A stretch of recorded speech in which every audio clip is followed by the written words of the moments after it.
The planning fallacy has to do with us tending to be very confident about ourselves and be very confident about our plans, and then make plans that so that they will go right, and think that all of our plans will go right. It feels very comfortable to do that. It feels very comfortable to, okay, I made a plan, let's go according to this plan. But very often, the plan will not survive contact with the enemy, and we tend to forget that. So there's the saying that, failing to plan is planning to fail. That's a problematic saying because you will often have a plan and think that it will succeed just because you have a plan. Reality is that failing to plan for problems is planning to fail. So you need to plan for problems, look for problems, not simply opportunities. I like what you just said about the planning. And right now, a lot of leaders, a lot of companies right now are trying to plan on how they're going to navigate this COVID-19 situation. Everything from campaigns to crisis management plans to how they're going to work with their remote employees. And I was wondering if maybe you can speak to how can organizations develop plans that are going to be thoughtful during a very unpredictable time like right now? The first thing to realize is that we have some very problematic impulses, instincts that come from our gut that cause us to make bad decisions around COVID-19. Let's go back to the savannah. In the savannah environment, our primary response to threats, our gut response to threats, is the fight or flight response. So where we had to jump at 100 shadows to get away from that one saber-toothed tiger. That was very important in the savannah environment. We faced threats that were immediate, in the moment, and intense for our very life.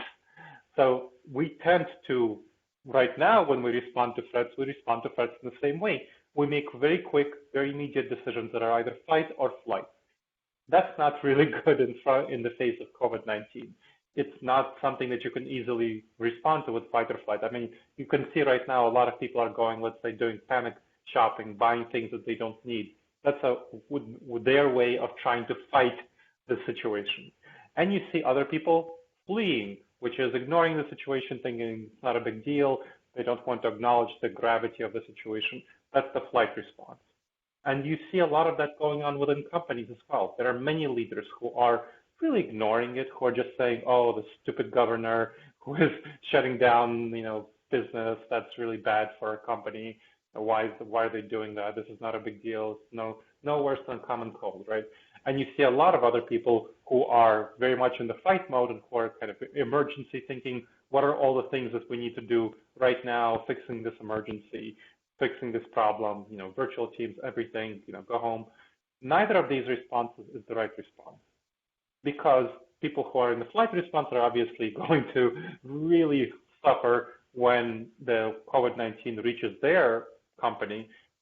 People who work in the company, if their governor hasn't shut down the company, hasn't shut down the workplace, then they'll get sick. Obviously, it's a huge problem.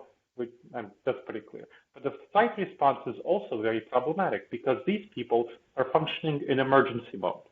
Now, in emergency mode, go home, work from home, and so on.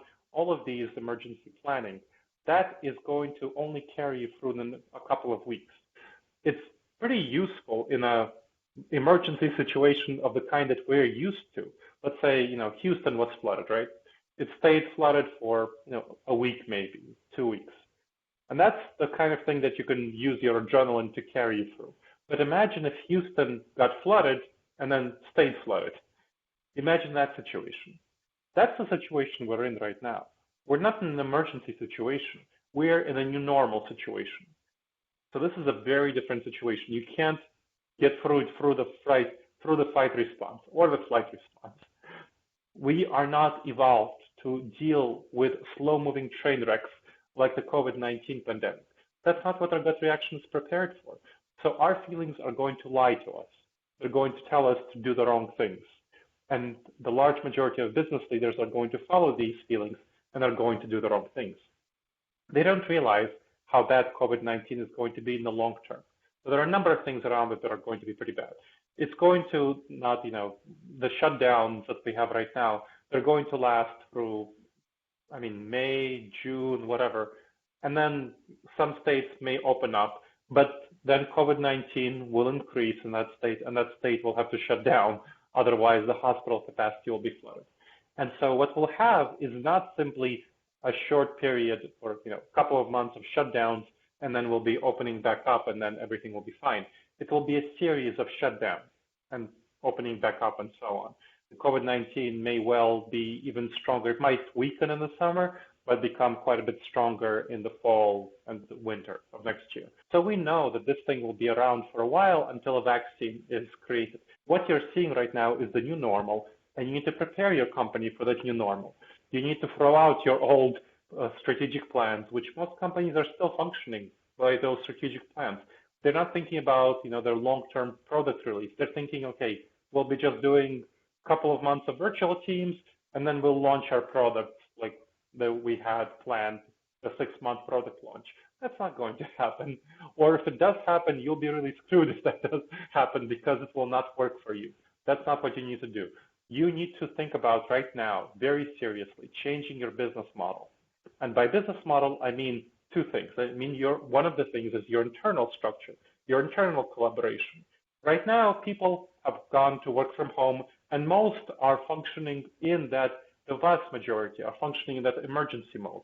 They're driven by adrenaline. So right now, they're collaborating well, they pull together in a crisis.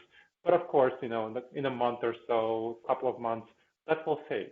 And you will need to figure out, how will you engage these people? The large majority of people are not used to working from home. They are used to being surrounded by their colleagues who provide motivation and support for them.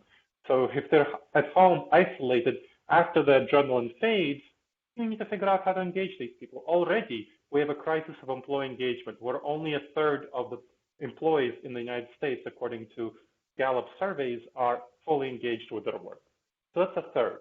Most of the rest, about 50%, are somewhat disengaged, meaning they're just clocking in, they're just punching the clock, and about 15% or so are actively disengaged. They're hostile, they're looking for a new job, and so on. Thank you so much for checking out this clip from the Data Talk podcast. To watch the full episode, you can either go to the Experian blog, the URL is experian.com/datatalk, or you can click on the link which is found in the description of this video.